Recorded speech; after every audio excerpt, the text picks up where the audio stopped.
إن الحمد لله نحمده ونستعينه ونستغفره ونستهديه ونعوذ به من شرور أنفسنا ومن سيئات أعمالنا من يهده الله فلا مضل له ومن يضلل فلا هادي له أشهد أن لا إله إلا الله وحده لا شريك له وأشهد أن محمدا عبده ورسوله لا نبي بعده اللهم صل وسلم وبارك وأنعم على سيدنا محمد بن عبد الله وعلى آله وأصحابه وأنصاره وجنوده ومن استنى بسنته إلى يوم القيامة أما بعد فيا عباد الله أوصي نفسي وإياكم بتقوى الله وطاعته لعلكم ترحمون يقول الله تعالى في كتابه الكريم وهو أصدق القائلين يا أيها الذين آمنوا اتقوا الله حق تقاته ولا تموتن إلا وأنتم مسلمون ويقول في آية أخرى سبحان الذي أسرى بعبده ليلا من المسجد الحرام إلى المسجد الأقصى الذي باركنا حوله لنريه من آياتنا إنه هو السميع البصير ويقول صلى الله عليه وسلم عندما سأله أبو ذر قلت يا رسول الله أي مسجد وضع في الأرض أولا قال المسجد الحرام قلت ثم أي قال المسجد الأقصى قلت كم كان بينهما قال كان بينهما 40 سنة صدق الله وصدق رسوله النبي الكريم حضرة المكرمين jamaah salat Jumat mudah-mudahan Allah senantiasa memuliakan meridhai dan mengampuni kita semua. Alhamdulillah, marilah sama-sama kita memanjatkan pujian dan syukur kehadirat Allah SWT atas limpahan rahmat, nikmat dan berbagai karunia yang lain yang senantiasa tercurah dan melimpah kepada kita. Di antara sekian banyak nikmat Allah kepada kita, Allah berikan kepada kita kecukupan sandang pangan dan Allah berikan rasa aman sehingga kita semua Allah SWT berikan rasa tenang hidup di dalam kecukupan. Dua nikmat ini Allah gambarkan sebagai nikmat yang sangat penting dalam kehidupan kita, yaitu tercukupinya sandang pangan untuk kehidupan dan dipenuhi rasa aman. Allah Subhanahu wa taala ingatkan di dalam surat Quraisy, "Falyabudu rabb hadzal bait alladzi at'amahum min ju' wa amanahum min khauf." Hendaknya mereka beribadah kepada Allah, pemilik Baitullah yang telah memberikan kepada mereka kecukupan pakan sehingga tidak ada yang kelaparan, dan Allah berikan rasa aman sehingga tidak ada yang ketakutan. Dua nikmat ini sekarang tidak dirasakan oleh saudara-saudara kita, khususnya di Gaza, di Palestina, dan yang lebih khusus di Gaza. Sudah hampir 5 bulan tragedi pembantaian yang sangat kejam, pembantaian yang di luar perikemanusiaan terus dilakukan oleh tentara Zionis kepada saudara-saudara kita di Gaza. Gerakan, orang menyebutnya gerakan genosida, itu pembasmian etnis muslim di Palestina, itu terus dipertontonkan oleh Israel sampai sekarang. Sudah hampir 30.000, 29.000 yang terdata, mungkin yang hilang, tertutup oleh bangunan, reruntuhan. Itu terus sampai sekarang. Dan yang membuat kita prihatin juga, ini seolah-olah informasi tentang ini sudah sepi, karena kita disibukkan dengan hiruk pikuknya isu tentang hajat nasional kita. Kemudian waktunya juga sudah cukup lama, sudah hampir 5 bulan, sehingga seolah-olah sudah selesai. Padahal kalau kita ikuti beritanya, Masya Allah, itu setiap saat pembantian demi pembantian sampai sekarang. Dan sekarang bukan hanya sekedar membantai manusianya, tapi sudah hancur-hancuran. Bukan saja genosida jiwa, tapi sudah genosida budaya. Tempat-tempat belajar mereka, tempat-tempat ibadah mereka, rumah-rumah pengungsian mereka, semua sudah luluh lantak, sudah hancur-hancur. Dan sekarang mereka diancam oleh kelaparan, karena mereka sudah tidak akses untuk memberikan bantuan. Sebagian saudara-saudara kita dari Indonesia, dari berbagai macam, menyalurkan bantuan ke sana. Tapi persoalannya akses untuk masuk ke dalam mereka itu dihalangi sama Zionis ini. Jadi lengkap sudah penderitaan mereka. Sudah hampir 29.000. Kita bayangkan, satu jiwa saja betapa mahalnya. Betapa duka kita apabila ada keluarga kita satu orang saja yang meninggal. Mereka sudah hampir 30.000. Dan yang membuat kita sangat sedih, seolah-olah kita semua tidak bisa berbuat apapun, tidak bisa menghentikan tragedi pembantaian manusia ini. Dan seolah-olah terus. Kenapa seperti itu? Kenapa? Menurut para ahli banyak faktornya. Pertama, ini menunjukkan bahwa sebetulnya peperangan antara Israel dengan Palestina ini tidak seperti yang mereka inginkan. Persepsi yang mereka bangun, bahwa mereka ingin bahwa urusan Israel sama Palestina itu urusan perebutan wilayah, karena dulu mereka begitu, mereka akan sederhanakan. Tapi kalau motivasinya itu sebetulnya bisa diselesaikan. Tapi yang lebih pasti bahwa kenapa itu begitu beratnya, begitu susahnya untuk dihentikan, dan terus ada semangat untuk membantai demi membantai. Karena ini bukan sekadar perang perebutan wilayah, ini sudah perang keimanan. Ini sudah perang agama. Ini adalah as-sira'u bainal haqqi wal batil. Ini adalah as-sira'u bainal iman wal kufur. Ini pertarungan antara kebenaran, keimanan dengan kekufuran. Karena kalau nggak seperti itu, nggak sekejam seperti ini sekarang nih, coba. Mereka yang jadi korban ini, yang jadi syahid itu bukan para prajurit, bukan para tentara Hamas dari Brigadir Izzuddin Al-Qassam, bukan. Tapi yang banyak meninggal, yang banyak syahid apa? Anak-anak, ibu-ibu, orang-orang tua. Mereka hanya ingin mempertahankan sebagai penduduk yang sah. Mereka ingin hidup di situ karena memang dari turun-temurun mereka adalah orang situ, sehingga mereka tidak mau keluar.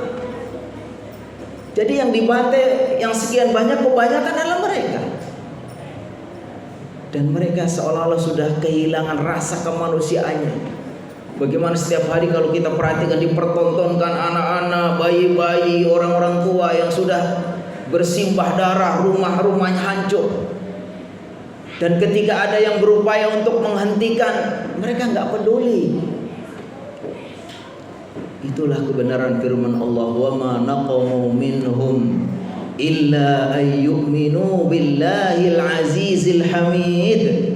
Mereka orang-orang kafir tidak akan setega itu, akan membantai sesadis itu, melainkan apa? Illa ayyuminu billahil azizil hamid. Karena yang jadi korbannya, musuh-musuhnya itu adalah orang-orang beriman. Jadi sentimen keimanan, sentimen agama itulah yang membuat mereka begitu sadis. Atau jangan-jangan menurut keyakinan mereka, membunuh orang Palestina adalah satu kebaikan. Jangan-jangan dalam keyakinan orang-orang Zionis ini menganggap bahwa itu suatu pahala, kebaikan. Jadi kalau seperti itu motivasinya, maka kita jangan mau dibawa sama buzzer-buzzer orang-orang yang mengatakan itulah kan urusan Palestina sama Israel, biarin saja. Kita di sini di Indonesia juga masih banyak urusan yang perlu dibantu. Mereka sederhanakan bahwa urusan itu hanya urusan perebutan wilayah. Bukan. Di situ ada Masjidil Aqsa, kiblat pertama umat Islam. Di situ ada beberapa situs Islam. Dari situ Rasulullah SAW diisrakan, dimi'rajkan. Dari Isra dari Masjidil Haram ke Masjidil Aqsa lalu dimi'rajkan. Dan di situ adalah ternyata masjid tertua kedua. Ketika Abu Dzar bertanya kepada Rasulullah SAW, ya Rasulullah, ayu masjidin wudi'a fil ardi awwala? Ya Rasulullah, masjid yang pertama kali dibangun di bumi siapa? Itu masjid mana? Kata Rasulullah, Al-Masjidil Haram. Kemudian Abu Dzar bertanya lagi, kemudian masjid yang mana? Al-Masjidil Aqsa. Ini merupakan di situ adalah umat Islam, yang memiliki adalah umat Islam. Jadi kalau saudara-saudara kita sekarang rela mengorbankan jiwanya, hartanya, raganya, mereka dibantai, tidak mau keluar dari bumi Palestina, dari Gaza, itu sebetulnya mewakili kita umat Islam. Kita hutang budi kepada mereka. Mereka rela mengorbankan semua untuk mempertahankan Masjidil Aqsa. Mereka rela untuk mempertahankan bumi suci, warisan para nabi. Jadi jangan kita anggap itu kan urusan mereka. Lalu ketika kita mau membantu mereka, udah nggak usah terlalu semangat membantu sana, nuduh katanya nggak sampai dan seterusnya. Ini yang membuat kita itu nggak selesai-selesai. Sudah korbannya hampir 30.000, tapi umat Islamnya nggak bisa menghentikan. Yang kedua, faktor yang kedua adalah karena memang ada standar ganda. Sekutu-sekutu Israel, kita sudah, kalau kita perhatikan informasi yang sampai kepada kita, sudah berbagai upaya bagaimana menghentikan genosida ini. Setidaknya ada satu genjatan dulu biar bisa mereka dibantu dengan bantuan-bantuan bisa masuk. Tapi apa? Ternyata sekutu-sekutu Israel, Amerika, Inggris, Prancis tidak setuju. Mereka menganggap itu biarin aja, Palestina itu kan keras kepala, Hamas itu kan teroris, dan berbagai macam. Sehingga setiap upaya untuk menghentikan itu langsung mereka veto. Kenapa? Karena yang jadi korban ini tadi orang-orang muslim. Mereka itu standar ganda. Dan itu Allah jelaskan dalam surat Al-Anfal, walladzina kafaru ba'duhum awliya'u ba'd. Orang-orang kafir itu, sesama orang kafir itu saling berkasih sayang, saling tolong menolong, saling bersatu. Jadi mereka itu karena yang membantai adalah Zionis, kemudian yang ngaku sebagai polisi dunia yang akan menjunjung hak-hak asasi manusia adalah sesama mereka, Amerika, Inggris dan seterusnya. Ya akhirnya apa? Semua dimentahkan. Mereka standar ganda. Kenapa? Karena korbannya ini adalah umat Islam. Walladzina kafaru ba'duhum awliya'u ba'd illa taf'aluhu takun fitnatun fil ardi wa fasadun kabir. Semuanya orang kafir sama mereka itu saling menolong, saling membantu. Walaupun tahu saudaranya itu membantai ya, kejam, mereka bantu. Karena yang jadi korbannya adalah umat Islam. Makanya kata Allah, illa taf'aluhu. Kalau kalian wahai umat Islam enggak melakukan yang sama, kalian umat Islam enggak mau bersatu, takum fitnatun fil ardi, akan terjadi fitnah di muka bumi ini, wa fasadun kabir, dan kerusakan yang besar. Dan sudah terbukti karena umat Islam ini enggak mau bersatu. Saudaranya dibantai pun malah kita sendiri berantem di antara mereka, mau ada yang membantu pun ada yang melarang dan seterusnya. Akhirnya apa? Takun fitnatun fil ardi wa fasadun kabir. Dan yang ketiga, faktor yang ketiga kenapa terus berlarut-larut seperti ini? Karena sebetulnya umat Islam ini sudah dicabut, wibawanya sudah tidak ada. Mereka menganggap orang Islam, walaupun negara-negara Islam ini banyak di sekitarnya berbagai macam, tapi bagi orang Israel itu udah nggak ada. Di mata mereka itu nggak ada apa-apanya. Mereka nggak peduli, termasuk kepada kita orang-orang Indonesia yang mayoritas pun, apalagi kita dibatasi dengan wilayah yang jauh. Kenapa? Karena umat Islam ini sekarang sudah terjangkit, kata Rasulullah SAW, terjangkit penyakit wahan. Yushiku an tada'a alaikumul umamu kama tada'al akalatu ala qas'atiha. Kalian nanti wahai umat Islam akan menjadi bancakan, akan dipermalukan, akan jadi bulan-bulanan orang-orang non-muslim, orang-orang kafir. Lalu sahabat bertanya, ya Rasulullah, amin qillatin nahnu yawma idzin. Ya Rasulullah, apa karena waktu itu kami ini jumlahnya sedikit? Kata Rasulullah, la bal antum kuthur. Bukan, kalian banyak. Walakinnakum hutha kahuthaus sayl. Kalian banyak tapi banyaknya kayak buih. Buih ini kelihatan gede, besar, tapi begitu ada ombak, begitu ada angin kecil sudah. Begitulah dikatakan wala yanzi'annakum min ulumin qulubi aduwikum al-mahabata 'alaikum. Sungguh Allah akan cabut rasa takut, rasa wibawa dari musuh-musuh kalian itu dari kalian. Enggak ada rasa takutnya lagi. Wala yakfannakum wala yaqdifanna fi qulubikumul wahn. Lalu Allah akan masukkan, akan terpakan di dalam hati kalian penyakit wahan. Ditanya, ya Rasulullah ma wal wahn?